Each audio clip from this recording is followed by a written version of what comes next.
Hello guys, welcome back to this channel. In this today's tutorial, I'm going to show you how you can make all your images have same duration on InShot.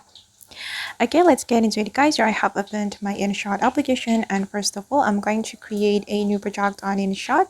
I'm going to tap on new and we can select some images we want to add to our InShot project. I'm just going to add this one and this one, this one, and this one, and we can click on this check mark to add all these images to our InShot project. And if you want to make all your images have same duration, you can go to the duration menu right here and choose the duration that you want to apply to your images.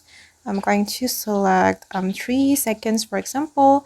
Then we can click on the double check mark to apply this duration to our images. Okay, and as you can see guys, that now my image, all my images have same duration in this InShot project. Alright guys, and that's all the way to make our images have same duration on InShot. I hope this tutorial will be useful for you. Thank you so much for watching and see you in the next video.